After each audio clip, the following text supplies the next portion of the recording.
I'm very happy to be joined by my mentor and advisor, Dr. Amana Mbise.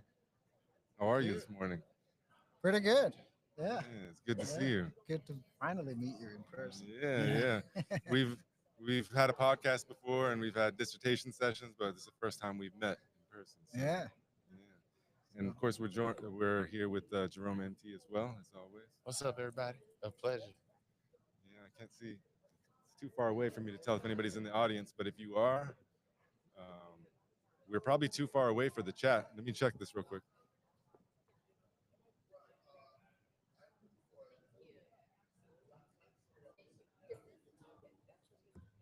Good morning, Renee. Well, we're far away from the computer, but we'll try to pay attention to the chat. So if anybody has any questions or anything they want to contribute, feel free to, or use the call-in feature. Well, what have you been up to? What's on your mind? oh, well, good summer. Uh, Trying to work, but not a lot of work, and still be in the season uh, and enjoy summer. Yeah. So, yeah, a little bit of both. So, Well, you're well traveled. Are you spending much time in Alaska over the summer, or are you everywhere else? in Alaska and everywhere else. In fact, I last week I just got back from Tanzania.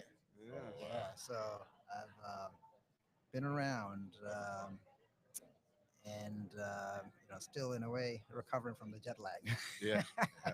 So I might not sound all coherent, but yeah, I've recovered, baby.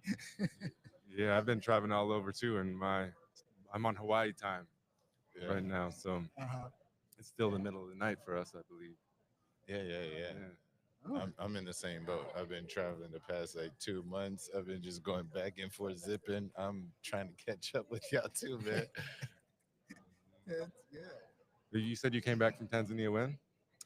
On Thursday last week, Oh wow. and then I got into Alaska Thursday, rested Friday, early morning at 4, caught the plane to come to Chicago. So, Wow. So No. when you are going between Alaska and Tanzania, what's the route that you take?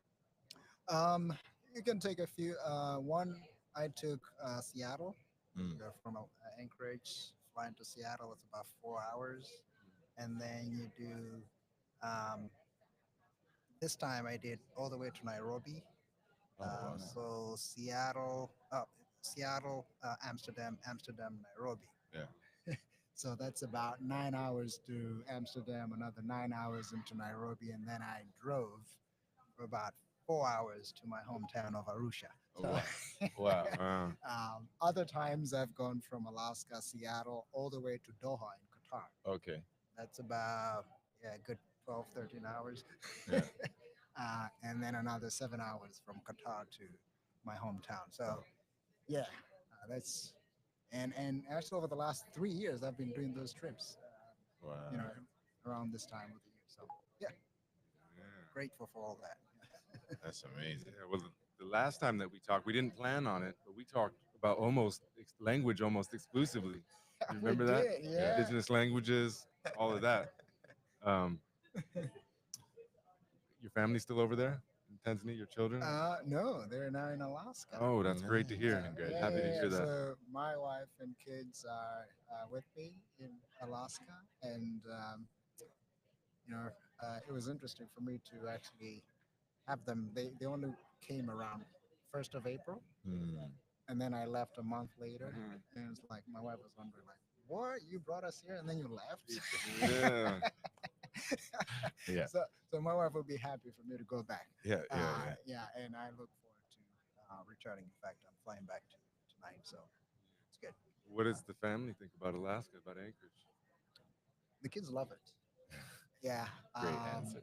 yeah. The kids love it. I think nature, being outside, for them, it's just a good place. 6 and 3-year-old. Oh, For yeah. them, that's like a nice playground. And everything is new, so that's exciting. And they have already been saying, we're not going back to Tanzania. Wait till the winter comes. Yeah, right. My wife, on the other hand, is struggling a little bit to adjust. Yeah. I think she still talks about missing food Oh, in Tanzania. definitely. The food's still not tasting the same for her. Nowhere close. You I- can't. I- It's not right, gonna right, happen. I'm yeah, sorry, sis. yeah, and yeah, she's but hopefully she'll get there Yeah. with time, and of course, she's not looking forward to the winter. Yeah. Must be like a huge cultural shock. Like I know Ace and I, we talk about like going to Hawaii. It's such a Uh-huh. very different place than where we grew up, Yeah, and then him being in Alaska, like another place is just like extreme difference. How's that maybe culture shock going for like the family for yourself? Are you yeah, adapting to yeah. I feel like for my wife, it's a lot more different, and I think a little bit of a more struggle than I. that? Um, Before coming to Alaska, of course, I had been to Chicago. In fact, this I went to school here. Yeah. Oh wow. Yeah, so it's kind of my second home city. Mm. And then I've also lived in Denmark. Kind of a little bit more widely traveled in Yeah. a way. Uh, my wife, that was this being to the U.S. was the first time for her to be Mm. outside the country. Wow. Yeah. So the adjustment has been a little bit more complicated Yeah. uh, than myself. Yeah. So I feel like yeah, it's different. For me, I feel okay, Yeah. much better. For the kids, kids are 6 and 5. That's Mhm. 6 and 3. That's still okay. Yeah. But yeah, so my wife is still catching up with the rest of us. Yeah. Yeah. Well, Anchorage is a very diverse community. You know what I mean? There's a lot of different. I mean, Yeah. Alaska in general, but Yeah. Anchorage has it all. Yeah, and that's the beauty of being in Alaska, and perhaps what people don't often think about Alaska, Mm. right? Is how uh, diverse it is and migration driven Yeah. Yeah. diversity, and there are still people from East Africa, Yeah. so we can go out and we can actually go to. There's a restaurant, a Somali restaurant, so it's kind of Oh, close wow. close to home. Yeah. So there is that. But she's only been there for 2 months, and I've traveled like 1 month. Yeah. Yeah. So we haven't really had time to explore more Mhm. of that. And I hope this is my last trip outside Alaska for this summer, Yeah. and maybe we can focus on those networks and try to meet the immigrant community, the Africans in Alaska as well. So yeah, so if it's challenging for her, but I think it's still a good place to be because of that diversity. So Definitely probably help having you there like consistently. It's just like, okay, I have my consistency. That helps normalize things. it does, and I would also say that we've been fortunate to Mm. have a church community that Beautiful. is very much welcoming. Yeah. I'm very much involved with my church, and so they've kind of been helping out. They take my kids to the gym. Oh, wow. Yeah. There's that extended family that I encountered in Alaska, Yeah. unbeknownst, right? Yeah. So I think we've been fortunate Yeah. that people are willing to help, Mhm. support, go out for grocery shopping. They're offering, Wow. people are offering to help. So no, we're grateful for each and every one of those who have reached out to help support that and ease the integration in a little bit for my family. Yeah, that's beautiful. Like Yeah. having that community just kind of pop up, and Yeah. support and have like avenues, right? Yeah. Through religion, through culture, Mhm. through even here, like me being able to see the culture of social work, like the corporate culture of social work. It's interesting, because people feel highly supported in this environment, and being able to have that support and Mhm. avenues to get to that support is really important. So, Yeah, and if I may add, as Christian mentioned, I've been all over the place. When I look at my time in Europe, I spent mm, time in Denmark. Man, very different yeah, yeah, in terms of the support, mhm, warmth yeah, from people. That is unique about the United States. Now, not to say that it's perfect, right? yeah, yeah, yeah, but I think people have been a lot more open. to others Mm. in a way that I did not personally experience Yeah. when I lived in Europe. Yeah. And I mean, I lived in Denmark, but I also got to travel some other places in Europe, and the warmth was very different. Yeah. I got to a point where I was like, I would rather be black in the United States than black in Europe. Oh, definitely. Yeah, yeah, yeah. I think that's something people don't consider. I was born in Europe, right? I Uh was huh. born in Germany, and I Uh didn't huh. come to the U.S. until 11. Uh So I huh. had no cultural like context for being black in America or Uh what huh. that was. Uh huh. When I came and learned, I was like, wow, this is really weird. This is a new thing. So I had an opposite because it was like before the wall came down in Germany and stuff. Right. So during that period, like blackness was celebrated very differently, especially in Germany at the time, being a GI, being a military person. Oh, they love a black military person, it was really different. Then I came to the US and it was like, oh, the social structure says that I'm less, right? So Oh. I would have loved to be black in like Middle Eastern countries. Uh huh. Oh my God, that's the greatest. You go there, it's like phenomenal. And then I joined the military and went off into predominantly Asian and Oriental spaces, right? And that relationship was so different. Again, something you said, it was a different quality of Mm. warmth. And so when I go to these new places, being open to the different qualities of welcoming, Mm. like I grew up in the South, Southern hospitality. The hospitality Mhm. is very different, culturally. So it's nice to see and hear that there's other spaces of warmth and welcome, Yeah. especially for black men, black people. Like Yeah. we don't really know. Like back in the day, they had like go to this spot in this state, this restaurant, this hotel, Yeah. Yeah. and we Yeah. don't have that, and a lot of us are starting to travel more. And it's like, Mhm. oh no, if you go to Alaska, you might find some nice, comfortable people and welcoming, and Yeah. there's a different quality. So be prepared. It might not be the same, It might- bowl of soup you get in Louisiana, but it'll be something, Well, yeah, yeah. be ready for it. There's a good 3%, 3 to 4% of us back in Alaska. Wow, Yeah, that's probably amazing. not as diverse as in Hawaii. Hawaii was interesting because it built, right? The population and the demographic is split more by occupation. Like the military occupies a larger population than minority groups. So black in Hawaii up until maybe the pandemic really wasn't its own demographic. It was just like military Hmm. that included the military's diversity. And then you had major groups like the Japanese, the Chinese, the Filipino, Koreans, and then you would go white, black, Hispanic, stuff like that, Uh right? huh. But Uh huh. military was bigger, and like Japanese corporation was a larger group than everything else. Yeah. But like during the pandemic, it was a huge boom. Like we had so many Black Americans come into Hawaii, Yeah. and we saw like a huge community build overnight. So within 3 years, we went from a very small Black population with no identity, Uh huh. and we just had like a small African spirituality community, like practitioners and stuff. Yeah. But then during the pandemic, boom, we got, Juneteenth was official, and we had like big Black conferences and Yeah. stuff like Yeah. that. So Yeah. yeah, just like that little uptick in population really changed the culture out Yeah. there. Oh, that's fascinating. Yeah, it's interesting. Yeah, Alaska has a big black military population too, especially up Right. in Fairbanks. Um, but it seems like there's a pretty good population. You said it was 3%. Yeah. Yeah. Yeah, it almost seems like a little bit more than that, but I think that I'm just the type of white guy that I somehow attract a lot of black people. So. You do. You Yeah. do. You absolutely do. What's up, Charlie? I see you up there in the chat. Thanks for joining us. Hope you got something to contribute. Call in and join us if you'd like.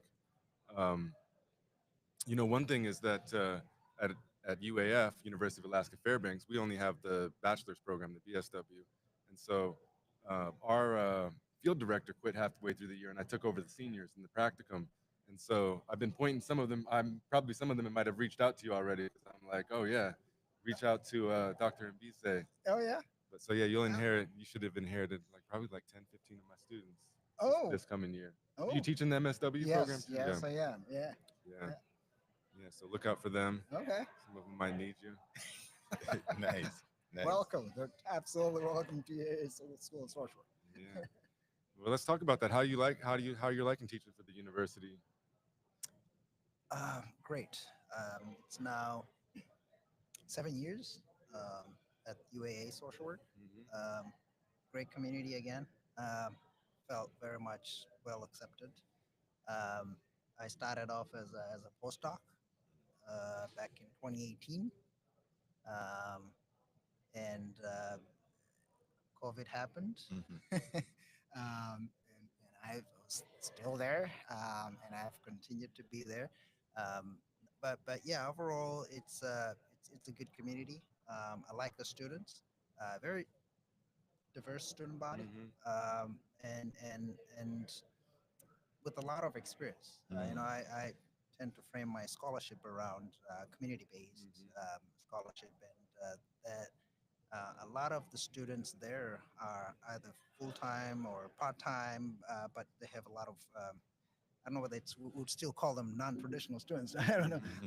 There's a lot of non-traditional students in yeah, Alaska for sure. yeah, and so but that's the beauty of it, right? Like they bring a lot of experience. They want hands-on kind of approach to learning, which I really appreciate. They don't want just to learn about theories. Hmm. Hmm. They want to make a change. They want Yeah. to see that knowledge applied, and that has been something that has been very attractive to me, right? With the school. So yeah, I think I'll continue to be there for a while.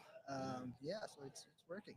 It's I Yeah. need great. to know that secret to Yeah, attracting people that want to do the work and that like practical things. I'm a yeah. very practical Yeah. person, and when I'm teaching like spirituality, right, my focus is practical spirituality, Oh, right? So like all the woo woo stuff is fine, all the theories and all of yeah, that, but yeah.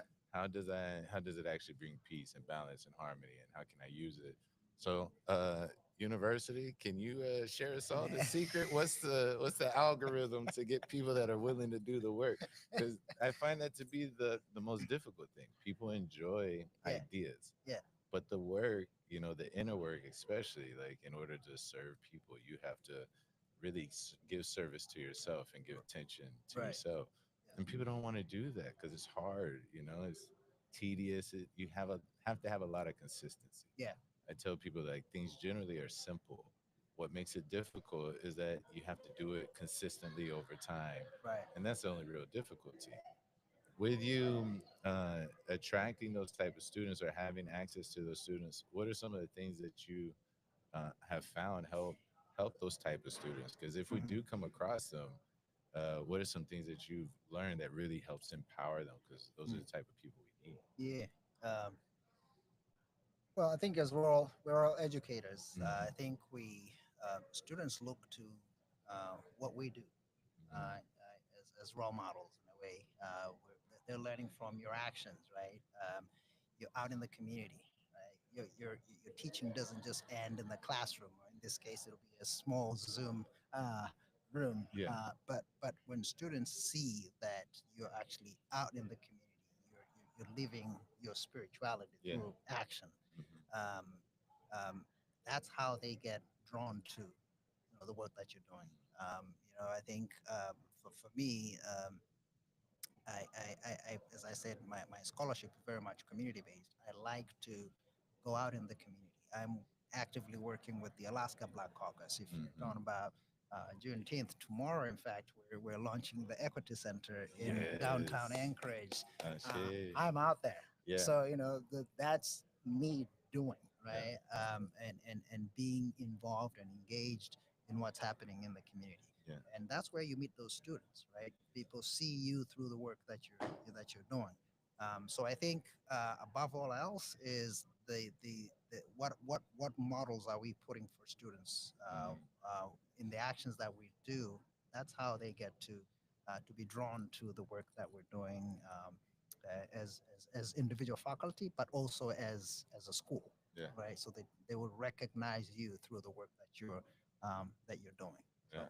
yeah, so I think be real, go out there, Yeah. do the work, and students will be drawn to that. Yeah. And I think for all of us here, I think I've known about your work through what you're doing, right? Mm. This the podcast has grown so much because you're you're doing it. Yeah. You know, Yeah. you're out in the community. You know, a lot of people know about Christian, right? Because of what you're doing outside the classroom. So I think let's keep doing that. And that's how we draw students and inspire students to come and want to do what you guys are doing. Yeah. Yeah. I think that good saying is that you make the road by walking it, and then people see you walking it, and they're like, "Hey, I want to take that path, or I want to Abs- be a part of that." Yeah. Absolutely. Yeah. Yeah. In fact, one of the things that I was mostly thinking about when I moved to Alaska, Mm. when I was doing my postdoc, was, you know, how do I get into the community, Yeah. right? Yeah. Because we're not an R1 research Mhm. university, right?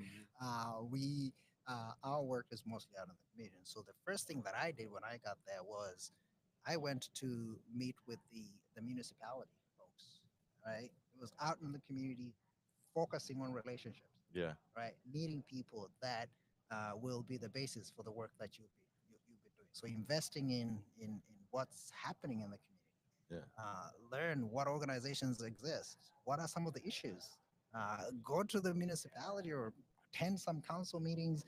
In that, you will discover, Mm.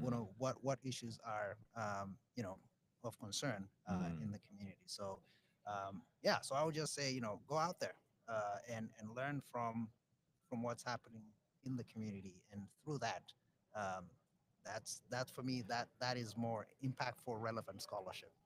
That's relevant just as like citizens or people that are moving into a new space. Like my mother and I, we did the same when we came from Hawaii to San Antonio, Texas. Uh-huh. I had spent 20 years in Hawaii, and like you, establish and help build the Black community in Hawaii, right?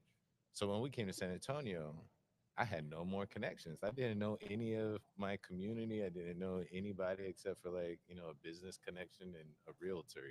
Yeah. And that's what we had to do. We went, we saw people, we just asked every Black person we saw, like, hey, where do we hang out? Is there a place? Is there like, do we have an event coming? We would see businesses and like, are there other businesses? And also like my mother she's always worked in politics, right? Like she finds something and she wants to move in that, she'll help support, working in the buildings or whatnot, disseminating information. And so she's like, we got to get on the HOA so that we know what's going on in our neighborhood. We Yeah. need to get to the municipal, Yeah. palities and see what they're doing. And Yeah. it's really important to be informed because Yeah. it also, like, when we see those problems and issues, those are the places that people are really motivated to come together, Uh-huh. right? Yeah. Yeah. I was Yeah. wondering, with your reflection on how Yeah. to draw people and build community, does it reflect yours? Because you were his student and now he's your mentor. Like, did you come across his work and be like, man, his practicality is like gets me? What were the things that like really built such a strong bond between you two and that kinship?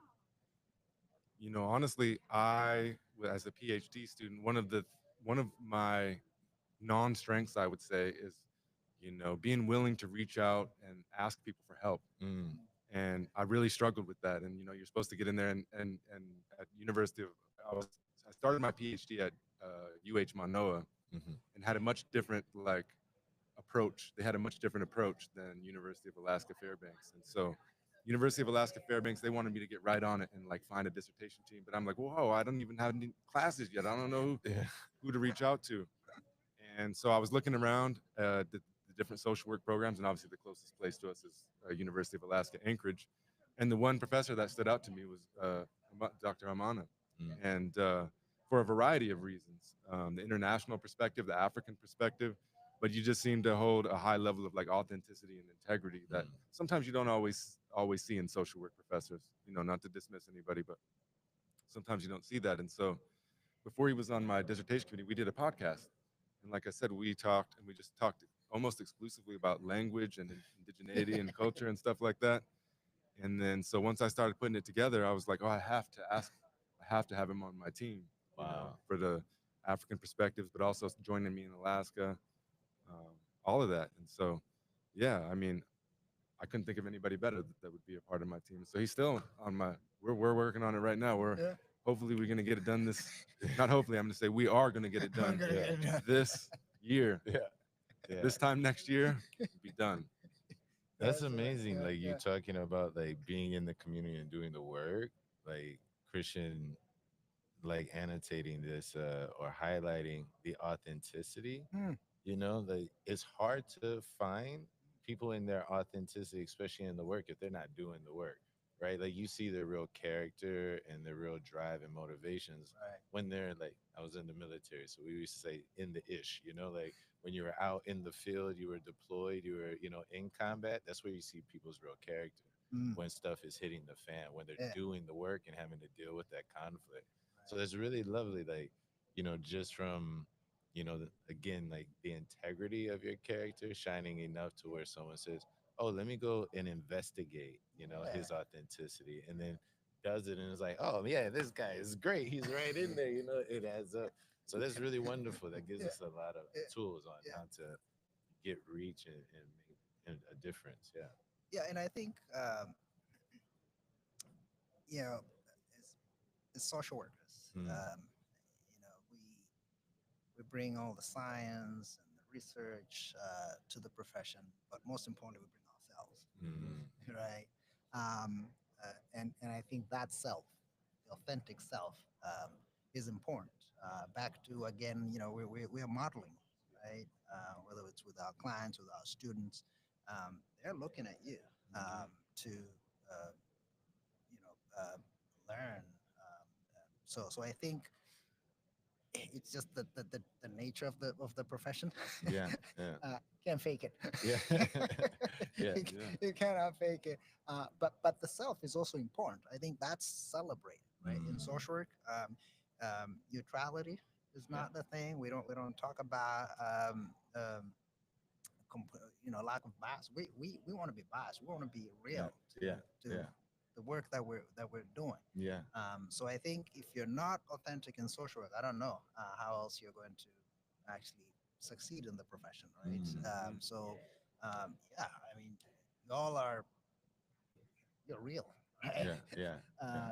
You yourselves, you bring that to the work, to the research. And so I think, yeah, it's just the nature of the profession itself Mm, that we want to be as authentic as possible to do the work. Mhm.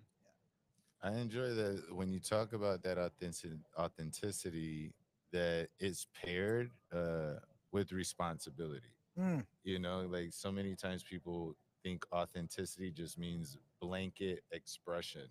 Like, yeah. oh, I'm aware of what I'm feeling or what I'm thinking in this moment. Let me just blanketly express it.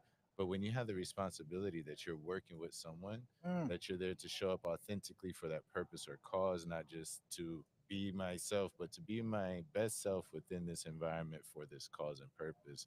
Yeah, I really enjoyed how you linked authenticity with responsibility. I think mm, that's really mm. important, Yeah. especially if you're going to have the type of influence and spark that you created with you guys' brotherhood and kinship Yeah. and yeah, the Yeah. work you do in the community. Yeah. Yeah, that's really awesome. Yeah. And I'm curious to. So one of the main issues that I've been interested in is the place of black men. Mm-hmm. In Alaska, but in general, right? As you know, we don't fare too well in many social indicators show that we don't do too well in many areas, Yeah. right? And I'm curious how that is for you as a black man in social work um, in Hawaii or wherever. Mm, What are you doing to show up authentically mm, and bring in black brothers, right? yeah. And meet the health needs of black men. How is that for you? What can you say? Well, fortunately, I haven't had to work in social work, like Uh-huh. in the confines of it. Mm, Um, I went from being a military veteran with severe PTSD and a lot of it wrapped around racism, growing up and having to one identify with blackness at a different age, right? mm, Like I wasn't born into a black community. I was born into an Air Force community and into a military community.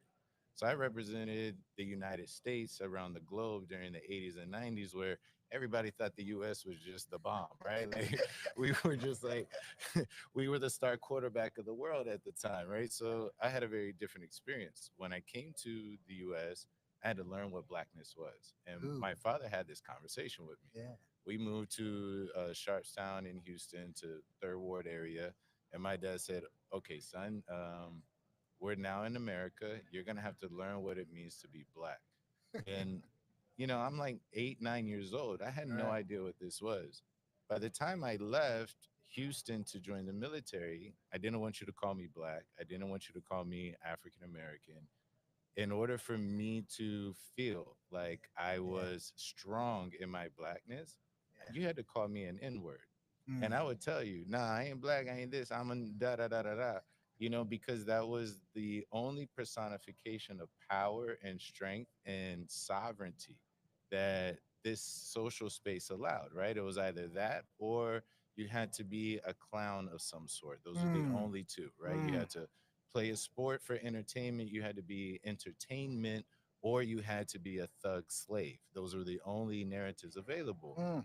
And I found that so limiting because I came from an experience where I was saw as an American, but then also my blackness and my father's blackness in Arab countries and Asian countries, and even in parts of Europe, it was highly elevated, Right. Right. mostly because money was king, right? Um, when I came and I started to grow up, my parents were Christian ministers and pastors. So all of our life, my entire life was built around serving our community. And in the black community, the church is the center, That's right. right? Right. And so I was raised in a system where our focus was um, supplying the emotional, intellectual, and communal support that was Mm, needed for transformation, mm, right? And really just transforming your mindset so that you could be, more peaceful, et cetera, et cetera, et cetera. So I yeah. grew up with that. As I grew up and went into the military and started working with men specifically, I learned that that narrative of sovereignty is the thing that we're missing.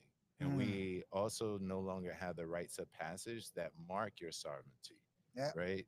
And so I started to develop uh, an observation of how our people have held these rites of passages together and what are the primary virtues and values that built them.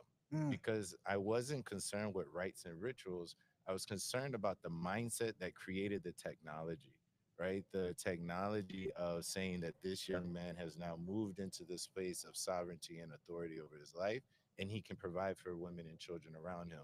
That's such an epic moment of yeah. observation and acknowledgement that we don't get anymore. Yeah. Yeah. And we also forget that it hasn't marked a change within ourselves. Right. And so that changed my perspective and my desire and my thirst for knowledge and information. Mm-hmm. And so that made me look at different perspectives and Mm-hmm. different practices. Mm-hmm. And it realized that it wasn't a religious idea, it wasn't a national idea. It really was an absence of cultural understanding of my own self. And so now I try to build cultural spaces for Black men to come Mm, and learn about the things that, gave birth to their Blackness, mm. that gave birth to their resilience, to their strengths, to their intelligence, and also gives them access to other narratives so that they can empower the ones that they have. Yeah. That's always been my focus is Mm, not to replace or to convert your mind, right. but to empower your mindset to expand the ideas and the beliefs that you have to create even more good, more benefit, more health, and more power. Yeah. And a lot of that has just been, like you said, being out in the community. Yeah. Like I met Ace and his family with me teaching Orisha dance on Waikiki Beach. And I would just dance every day for an hour and I would teach pataki, like little parables and stuff. Yeah. And we would talk about how it works practically in our lives. What do these energies mean, these Yeah. mythologies mean for us practically, instead of keeping it in an ideal world. So Mm-hmm. that's Mm-hmm. been my experience and what I try to do. And so far, like, it's interesting to see how many people just convert and empower their own self. You know, like they're not empowered more as a black man. Yeah. They're empowered like me. My name's Jerome. I'm Yeah. empowered as Jerome, not as a black man. Mm. And I think that's the importance of it because of this, everything that I do in my character and in my action adds value to this thing that they call being black, right? It's not the other way around. Being black doesn't add value to me. Right.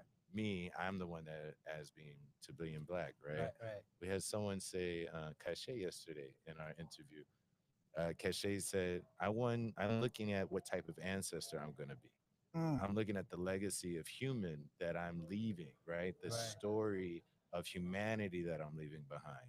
But a lot of us don't know that we can write our own story until we're given access to that sovereignty. Mhm, So that's mhm. that's Yeah. really what I try to do. Yeah. Wow. Thank you for No, that. no, thank you. Thank you. That's just awesome. And I think we should bring him up to Alaska.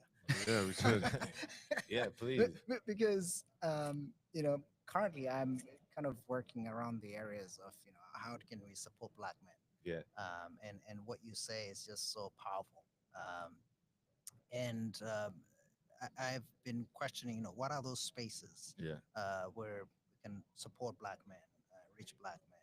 And I have a barbershop project. So one of those Yeah. spaces is barbershops. Yeah, absolutely. All right. And I think in that same spirit of, how can we, support, empower, work with, right, Black men to become whatever they want to be, Yeah. right? Yeah. So that's been something that I've really felt called to do, and it just happened by chance, when I moved to Alaska and I did some work with the Alaska Black Caucus, Yeah. and I led a health needs assessment. We're trying to understand what are some of the health needs of Black Alaskans, Yeah. and in that, um, we realized that, of course, Black men have very separate and unique needs. And Very. so what spawned out of that was a project that is now being supported by the Alaska State Health Department, Oh, beautiful. to reach out to Black men through barbershops and have conversations. Yeah. So we're doing focus groups in Beautiful. barbershops to understand, what's happening. Yeah. What do Black men talk about in barbershops? Yeah. And there's health or empowerment, leadership, Yeah. entrepreneurship, Yeah. whatever, right? Because we understand the social significance of barbershops in the Black community, Yeah. right? So how can we leverage that to um, be the space that empowers Black men, but also access to healthcare and so on.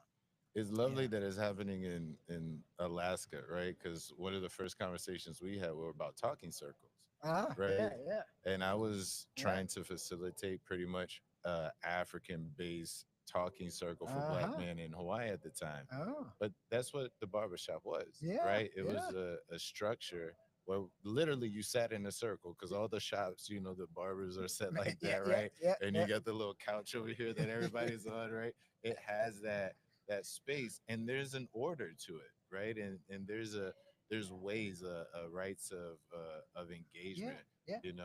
Like when I was in the military, we would have these banquets, and before someone spoke, there was a point of order. You had to say that, Yeah. and there's points of order within Yeah. that social structure of a Yeah. barbershop, and I think that's such a beautiful mechanism, right? To me, it's like a structure, it's an infrastructure that we can use. Mm-hmm. And that's the masculine part of, Mm-hmm. any type of work within society. It's like, what are the institutions and infrastructures that hold space, that create space, that are hearths for the type of passion that's being there? And working with Black men specifically, but now I think it's starting to just become a greater masculine issue is we don't have solid infrastructure for the type of fire that we deal with, right? Because I can't go in certain spaces and tell you what I'm actually experiencing as a man, let alone a Black man Yeah. in my society, in my home, sometimes in my Mhm. general community, where I could just fully express it without being judged off of the softness that's needed for the rest of the world, That's right. right? Because in the masculine terms, we generally deal with the most uncomfort, Mm. right? And so you're going to have a greater fire of that passion. There's going to be a greater weight that you got to put down. So you need stronger structures or more organized structures. And I think that's really beautiful that the barbershop is such a key one, you know, Yeah, yeah. and looking for new structures where we don't have them anymore. They used to be in the churches, used to be in That's the right. lodges, That's right. used to be in the country clubs, but now those are becoming too exclusive. They're becoming too Mm-hmm. inaccessible. Yeah. So the barbershop is dope. Like, you know, the podcast and the barbershop is like Yeah. the new talking circle now, you know? Yeah. Well, we'll come do a podcast in the barbershop. Yeah, That's right. yeah, We let's should. do it. You know, I working with a lot of black male students over the years, I found that lots of people have assumptions and expectations about black men, Mm, and that the Mm. best thing that I can do or that we can do as you know a professor or whatever kind of relationship that you're in is allow them to be themselves. yeah. Yeah. Listen to them and allow them to be themselves without making some assumption and having Mhm. these other expectations for who they're supposed to be or who they should be Yeah. or whatnot, because I feel like they're dealing with that all you all are dealing with that all the time. And so Mm-hmm. I Yeah. think that, you know, Yeah. in the talking circle is the perfect space to do that as well, because, Yeah. you know, you have your individual opportunity to be your authentic self, and Mm-hmm. you can say whatever you want and everybody got to listen to you. Yeah. You know what I mean? Yeah. Yeah, and I like the point that you mentioned that these spaces are kind of eroding, right? Yeah. Other spaces, and um, now what I'm also thinking is how can we create those spaces in universities? Mm, You know, and I've started like a support group or an informal group with just black men yeah. at the University of Alaska in Mhm. Anchorage. We call it Brothers Excellence. Yeah. Uh, Lovely. Yeah. yeah, again, just trying to provide that infrastructure, that space where black male students, right, can freely share and talk to somebody that looks like them, that has somewhat related experiences, and where they can feel free and not judged, and where they can feel trusted. So, um, yeah, I think we need to recreate those spaces. Yeah.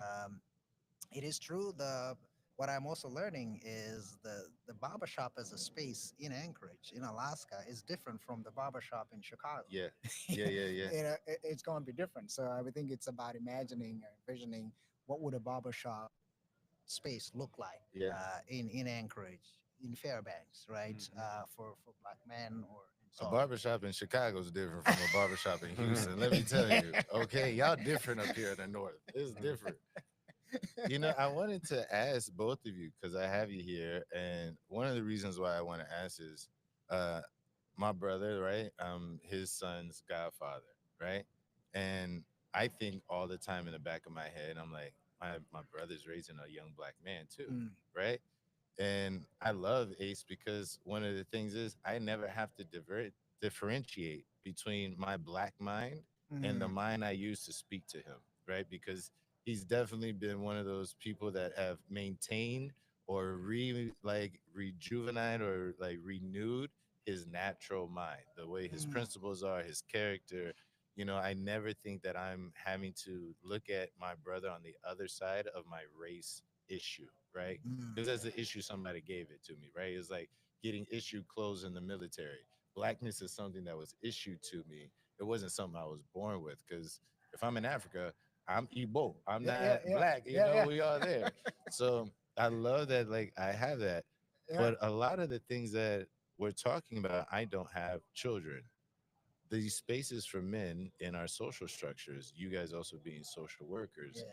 from my side, just dealing with black men in their spiritual and emotional realms, the biggest thing that I'm seeing is that they're not a part of their family, that there's so many barriers to them being powerful, productive, strong representations of their own authenticity, right? Their own values, their own virtues, their own ideas. How do you, as two men in your natural mind, where a system that generally erodes your capacity to stand in that place for your family, how do you like not only set that example for yourself and your children, but then also share that I think it's allowance, permission Mm, with other men around you, because Ace has given me so much permission, even as a godfather, to embrace and empower my own self in that, right? And I got a few godchildren. Like as a spiritual father, I'm good. But as a natural father, I haven't had it, yeah. right? So Yeah. I wonder, like, how is it that you guys engage fatherhood, engage masculinity within the social structure of family Mm, that leaves a legacy for others to, or just breadcrumbs for others to pick up and move into that space and power for themselves? wow. I'll take that. Yeah, it's a heavy question. And I think there's a lot of different angles that you can take. But as you know, although Cole is upstairs in the room, Yeah. he's supposed to be down here with us. They just wouldn't let him down here. And so I think one thing I do is the best thing I can do is model when you're talking about for other people Yeah. is to model it and to show those and demonstrate those family values and show that, hey, look, you can still do this and involve your children and it can actually be a, a pro type Yeah. of thing. And I think children are the utmost importance because I think a lot of times, like with this politically charged world, where Mhm. like, you hear about the conversations at the Thanksgiving table or something, and Yeah. it's, I won't get into details, but we've been having conversations about my grandpa and stuff Yeah. like that. Yeah. Well, it's not my job to change my grandpa. Yeah. I'm not going to do that. There's nothing I can say. Literally, there's nothing I can say to go in there and change it. Like th- there's so many other avenues of information that are going to supersede anything that I have to say. Yeah. What I have the power to change is my child. Yeah. You know what I'm saying? And so Mhm. modeling those things, but also, um, ensuring that, I don't talk to my kids like they're children all the time. Obviously, you Yeah. have to talk on a more basic level, but I treat them like they're older, and I talk to them, like they can understand things. And we read lots of things together that, that would generally be above their level, what they're supposed to be their level of understanding. And so I think that the way I can truly, if I could truly change the world, I mean, I might do a little bit. There might be some ripples in the pond through the podcast and through being a professor and all of that. But where I can really change it is by having my kids see that on a day-to-day basis, involving them in it, and conversing and dialoguing with them about it, and listening to them as Yeah. well. Because then we talk about the generational thing too, right? The Mhm. the Yeah. youth is not something I can control or change in that way. They're their own stream of consciousness, one Yeah. way or another. And Yeah. so, the best thing I can do is to as far as a mentor, that is to model it, to include them, and to provide what guidance I can based on the experience I have, which is much different. We're all a little bit older. We come from Yeah. the old world. It's Yeah. different now. Yeah. It's not the same. Yeah. Yeah. Yeah. Yeah. That's the way I look Yeah. at it. No, that's excellent. And just to add to that, I want to also kind of speak to what you mentioned about rites of passage, Mhm. because my reality is I occupy a way like two worlds, right? Yeah. We got these two cultures. Yeah. Um, just like you, I discovered I was black when I came to Chicago. Yeah. Yeah. Yeah. It was right in the city that I discovered. I was, went to the Social Security Administration office and I had to check. I was like, oh, so what am I? Weirdest experience ever. Yeah. Weird. Let me tell y'all, for y'all that have never, like, the first time you, like, as an adult, gotta check that thing. Yeah, yeah. So weird. I'd always known myself as Tanzanian, as African, Yeah, and that's it. yeah. Race was not a factor Yeah. in terms of how I saw myself, Yeah. right? But because of that, my children and we live in these two worlds, Yeah. and I still want my sons to go through the same rites of passage. Yeah. It's going to be a little bit different, but I want them to get that. Yeah. That's us being authentic to our culture Mhm. and respecting who we are. Yeah. And my kids should know who they are. Now they can decide what they become. Yeah. That's entirely up to them. However, we will model what we know Yeah. in terms of our culture. One of the reasons that I didn't want my kids to come out here early was I wanted them to learn the language first. Yeah. Yeah, so they speak Swahili. We speak Swahili at home. That way, I think is a way that I can model. There's certain things that I cannot communicate in English as much as I can communicate, right? Uh-huh. So one is emphasizing language, but also modeling, as you mentioned, in rites of passage. Mhm. I want them to go through as men. say this. Yeah. Right? We have certain rites of passage around circumcision. Yeah, yeah, exactly. That's a Yeah, big one. yeah, And they should experience that yeah, because it's such an important rite of passage yeah, in sort of our journey towards growing up, masculinity, and all yeah, that. Right? yeah, It's all couched around that, yeah. and I wouldn't want them to not go through that. You know, like with that, the first time I saw that was I was in Turkey, right? Uh-huh. I was 9 years old, and my father was a Christian minister, but he was invited by a Muslim family to that Yeah, circumcision yeah. thing, right? Because they were like, he's a man of God and he behaves well. So we were there. But one thing I think, especially like Western minded people that don't have access to the conversations of that culture, they think that it's just like a traumatic event, but Mm, they don't know mm, that the culture provides a narrative yeah, that's fully functional, from the foods that we eat to the clothes that we wear to the way that you're bathed, the way that the mother coddles you and then yeah, stops it. And there's an entire social structure that helps support you up there so that when you get there, you're fully prepared. yeah, You know, like yeah. even the rites of passages of like men being, 13, like they love the Spartan one, right? Like you're 5 years old, we throw you to the wolves, right? But there was a social preparation, Yeah, right? There yeah, was, again, modeling and things like that. yeah, yeah. To your point too of like having two worlds, this is one of the things that I think make Ace and I really work well together, Mm-hmm. is that I see my brother as a two world person. Mm, He has to function in both. And he's just like what I think is the other side of my world. He's like, man, I'm trying to get over home to y'all. And then I got to go back out and do it this other one. And vice versa, right? But that two world process, I yeah. think, is what men have to deal with specifically more than anyone else in our Mm, structures and social structures. mm, You have a way that you have to behave at home, yeah, right? It's yeah, softer. yeah. There's children there, there's a wife there, there's intimacy that is not allowed, there's vulnerability that you cannot take with you when you go outside the gate of your That's right. village, right? That's right. So I think men as a general, when I'm dealing with men, that's their biggest Yeah. break, is like there's supposed to be a safe, intimate space at home, and it may not be there, Mm, right? But then when I go out into the world, there's definitely not there, and I'm still having to adapt and modify myself as I'm moving in between the two worlds. So a lot of men that I'm seeing, we're stuck in the doorway, mm, and you don't feel free when you're stuck in the doorway.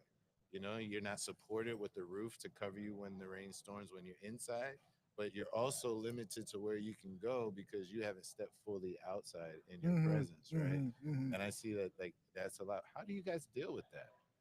Like, I'm a single dude. I just got my mom, right? She know not to wake me up.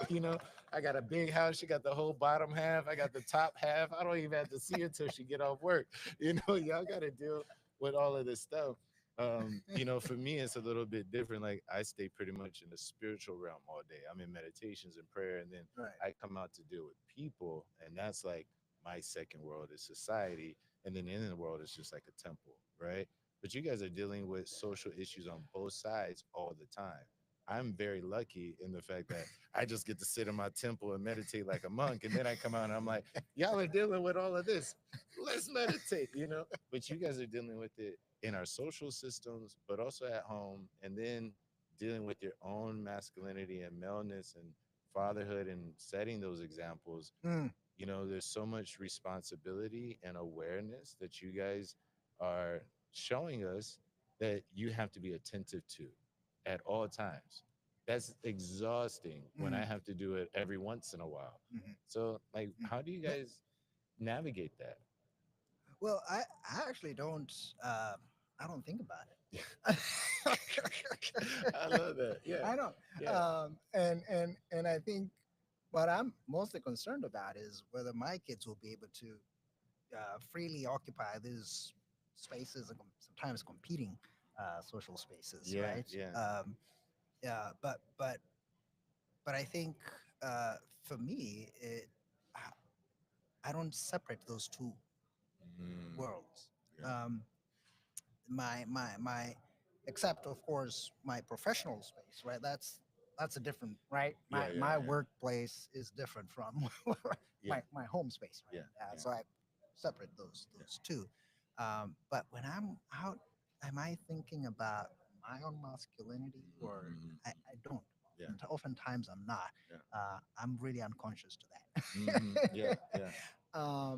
But um, yeah, so I don't know. I mean, it's just, if something is so much a part of you, right? You don't always think about it. Yeah. I'm unaware of those spaces and how I'm negotiating that Mm, sometimes. yeah. But I think for my kids, I do wonder, Mm, how are they going to be able to navigate um, these spaces, because we are growing up in very different worlds. yeah. Um, they Most of their lives they're going to be outside the culture that I grew up Yeah. in. Yeah. Yeah. So I don't know what's going to happen to them, Mm. how Yeah. they're going to be able to manage that. Yeah. um, I all my life up until as an adult is when I moved out of my country, and so that's very much deeply ingrained Mm, in how I see the world and how I navigate it. So yeah, I mean, it's a struggle for, I'm sure, for my kids. yeah. I don't know how that's going to pan out. I think we'll need more support, and yeah. Yeah, we need more support. I'm biracial. We need some support, bro. Okay, I'm black and Mexican. We need support. Yeah, it'll work for us. Yeah. Yeah. What about you? Is like, how do you see that space, and how do you navigate I think with a deep sense of responsibility. I think it's easy to get caught up in the world, and it's easy like to whether even as a professor or as just curating stuff and not making it without the connection, it? especially these online asynchronous stuff. But then and then as a father, it's easy to get caught up and think I gotta spend my and I do it sometimes. I think, oh, I gotta do all this and do all this so I can elevate myself and make some more money and be professional. Um, but there's a responsibility. My kids are multiracial, for Yeah. example, and so as a white guy, or if that's what we're calling me, um, then I guess that's what we kind that of what we're- can. that's what I've been. See, nobody wants the That's what color I've been label. Get labeled rid as. of. We don't want the color. Okay. But Can we as go that human? in America, I have a responsibility, right, to my children, to let them Absolutely. know, to help them know and understand who they are, because it's going to be complicated. Yeah. And then even you probably can identify with this as well. My wife is black, but she's not American, Yeah. and so she gets that projected on her all the time. Like Yeah. they assume that because she's black, that she's African American, and Yeah. that she identifies and has that experience, but she doesn't. Yeah. Mm. And so it doesn't make sense for her a lot of the time. And for my kids, that's going to be confusing because they're going to be, they have light. Most of them have pretty light colored skin, Yeah. but in some ways they're going to be identified with African or black. Yeah. Mm. They will.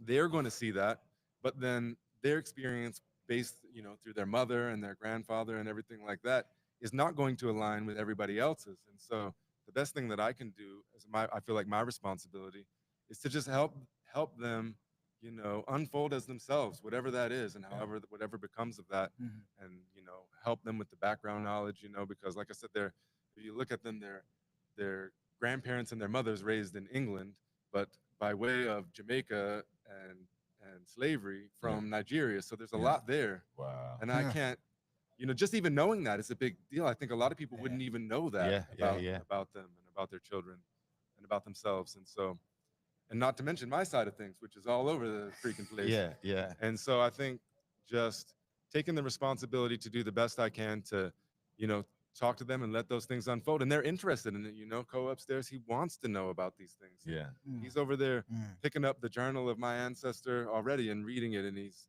we talk about, their Jamaican heritage. Yeah. And they want to know about Jamaica, and Yeah. they want to know about even like reggae music and Bob Marley, but not just as the music. They want to know about it and what's the meaning and the message behind it. Mhm, So mhm, I don't know. Long story short, I feel like it's about responsibility and embracing the responsibility, because embracing it not only helps them, but it also helps me. It makes me a better person. Yeah. If you know what I mean. Yeah. I love that word, responsibility, because it's so misconstrued. But if you just break it down, right, it means able to respond to, That's right. right? And I think when we take authority and agency of that responsibility, especially as men, right, it really does empower you. And it's also nice to hear that the things that you guys are emphasizing are the things that actually rang true for me, right? Like I've explained, I didn't come with this understanding of being black. I come from a biracial background and had to learn what race was and how it formulates my limitations within this society, right? Or it limits the society, doesn't limit me. It limits the society to receive the greatness that I am, Mm, right? mm, And I didn't understand that until later. But it comes from my mother and father taking responsibility. My mother's a Mexican woman. mm, As soon as she knew she was going to be with a black man, she signed up for African American studies. When I was a young kid, she's like, "You're not black, you're not Mexican, you're Jerome. I mm, want you to be that. But you have these. And here's some list of great men that you're going to need to know how they behave because socially they were in the same box as you, mm, and what they did moved mountains for all of the people that look like you." So I was told, you got Cesar Chavez, you got Malcolm X, you got Martin Luther King. You probably those are a little bit different, so you're probably gonna pick one. My dad went Martin, I went Malcolm. As you can see, got the glasses, everything, right?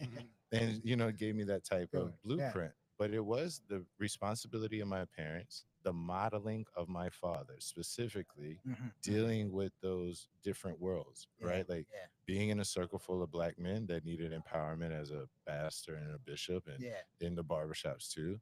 But then also being, a really successful businessman and then having to deal with that and him coming home and being like, man, there's a good old boy club that I'm having to contend with. And this is the way that structure limits our access. And I've got to deal with that and having that conversation. So the modeling, the real responsibility, and also just the open conversation, encouraging curiosity that you Mm, said, Ace, mhm. I think is so important. There's so many of us that are afraid.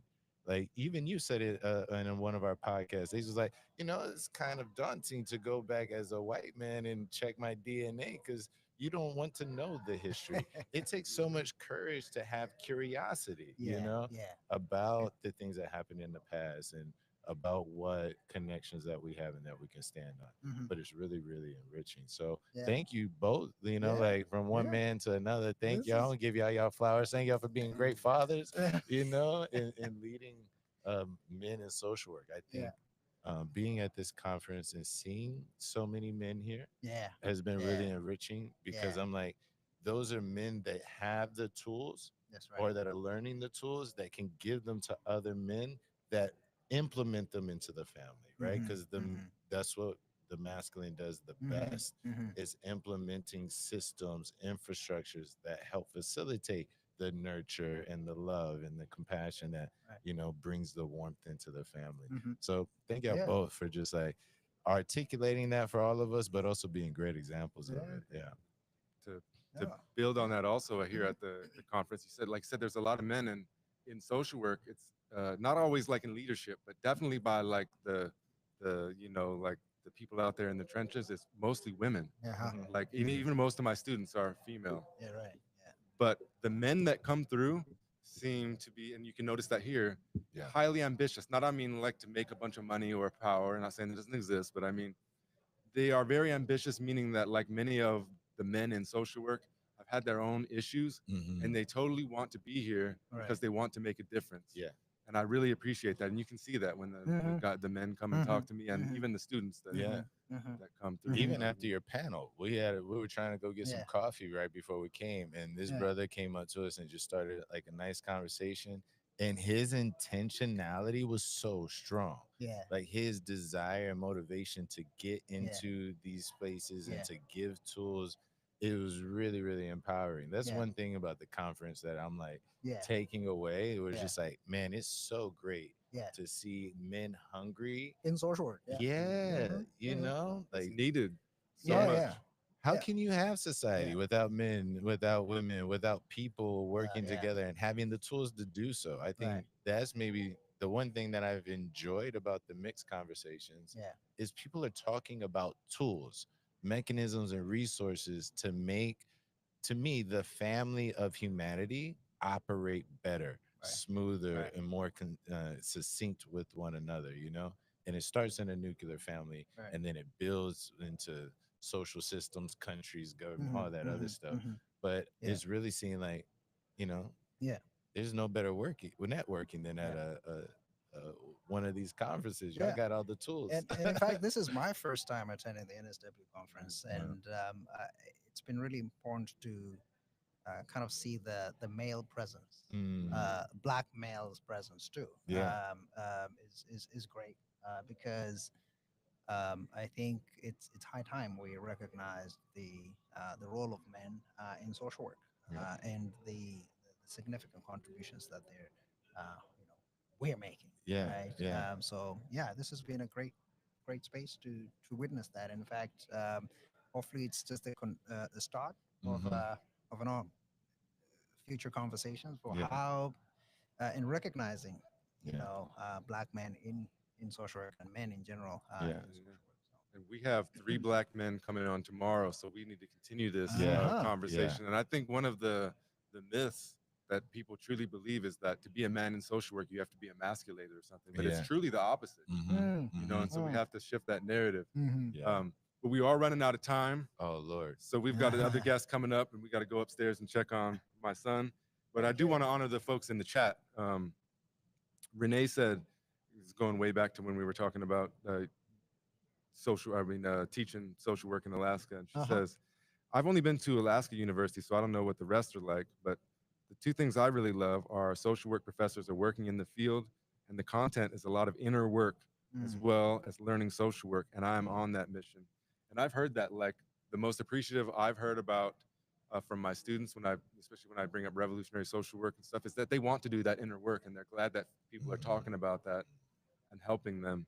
Right. Another thing that I want to lead into a question for you is Charlie says when you were talking about getting out in the community and in person, it says in our communities when we can make such a difference in raising individual awareness and meaningful connection. But today we're also in a very disconnected world in that sense. And some of our students, in my case, all of my students are online and asynchronous. Surely I might see some of them sometimes, but for the most part, I don't see them. And so, what have you done to like create community? You know, because I'm sure you have online students as well, right? Yeah. So, how do you make sure that they have community and that they're connected? Yeah. Good question. Let us know. And I would add that our program is 100% online. Oh, it is. So you're with me. Yes. Yeah. Okay. Wow. And so, but there's been attempts to sort of like look at where are our students. If we might have like an Anchorage get together where the students themselves can get together, or maybe in Fairbanks, right? Those who are in Fairbanks or in Juneau, right? So you have these spots where students, we encourage them to, hey, why don't you get together? Find a way to actually meet in person, in addition to sort of the online. But yeah, so emphasizing that in-person meeting is really important. And then of course there's things that you can do to create engagement and interaction online, but actually suggesting that students meet also in person. I think there's like we know of students who have groups that meet maybe in Anchorage, and, Alaska is remote, so not all of them are able to do that. Yeah. But if and when they can, get together in person as well to build these real world connections. Right? Yeah. Will you be at the NASW Alaska conference? In Yes, September? indeed. Yes, Yeah, yes, and that'll be right on our campus. So Yeah, and I'm trying to get a bunch of funding. I have a bunch of students that are interested, probably some of them in this room, Okay. and doing a group presentation Oh, good. and collectivizing over there. So Well, maybe we Nice. can have another podcast there. yeah, let's do it. Yeah. Yeah. That's great. Well, there's one more question in here. Jesse asks, what are some ways that social work students can get more involved in their communities doing the work? I I can volunteer here and there, but it seems hard to get more involved sometimes or to find people who can show you the way or help you develop more professionally or even narrow down to where you want to be. And I think that also builds on the last question because in previous system where the classes were in person, you might have a professor that says, hey, meet me over here. We're doing this. And even, it could still obviously happen, but when everybody's spread out, obviously those opportunities are going to be limited. Uh-huh. And it's been hard for me, to be honest, because I've been moving all over the place and And Yeah. so that Yeah. physical space community Mm-hmm. and being out in the community to volunteer or to make Mhm. a difference has been a challenge for me. Mm-hmm. What Mm-hmm. I mean, you've been pretty highly involved in Alaska and the Black Caucus and all of that. Yeah. I still believe that the first point of contact is your professor, and see what they're doing and see if there are opportunities that they can, connect you with. I mean, I've had students who are helping out with different research work that I'm doing, or maybe coming in to volunteer. So I think, in addition to your practicum coordinators, right? I think that you stepped into that role. Partially. Partially, sort of. They might be able Yeah, to. they're gonna give me more work. You start talking about it. Don't do it, bro. But yeah, so I would say the first thing to do is, ask your professors what's happening. How can I be involved? If I'm interested in maybe volunteering for Juneteenth, Yeah. I'll be happy to let somebody know where to volunteer. Where like tomorrow. Yeah. Mhm. Yeah, that's Juneteenth tomorrow, right? Yeah. So if a student wants to volunteer at a Juneteenth event with Alaska Black Caucus, we are downtown Anchorage, right? So we know that. So I think the first place would be, reach out to your professor, ask. If not, then maybe a practicum coordinator would know about volunteer opportunities that students can be involved in. As I said, um, we as professors are very much engaged in the community, and we love it when students reach out to us Yeah. and ask about, different opportunities that are available for them to be involved.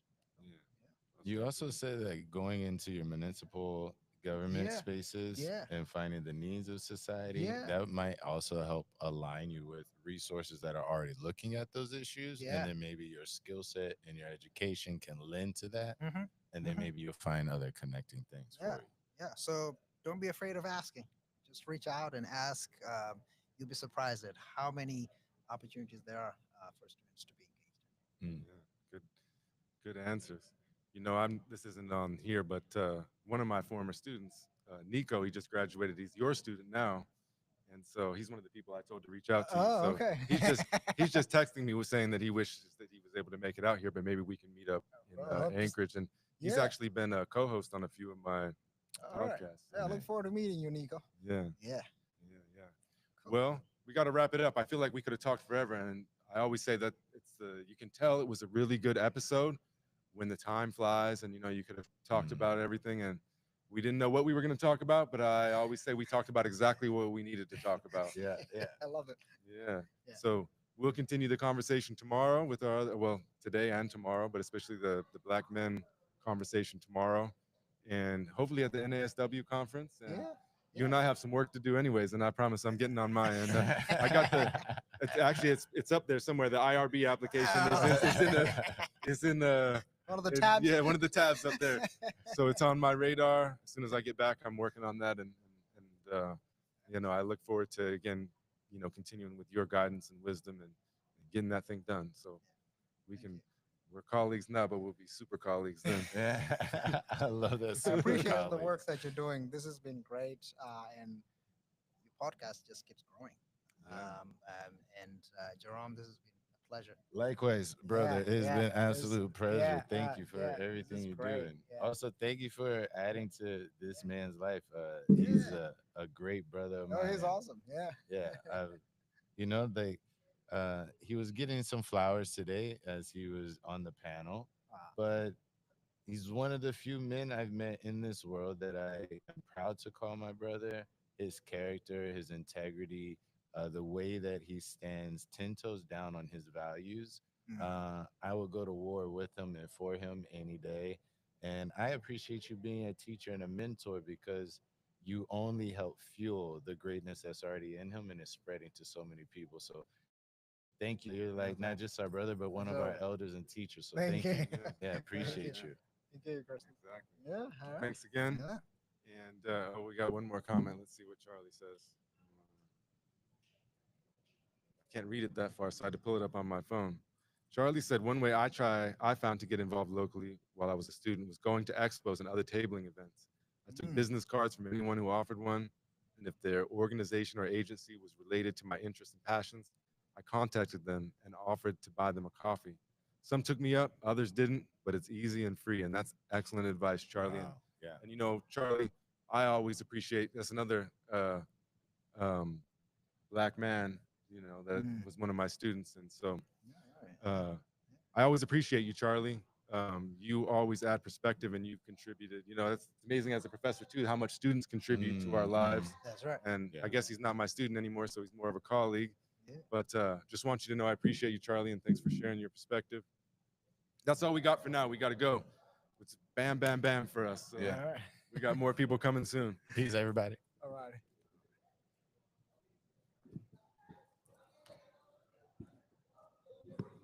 Cool.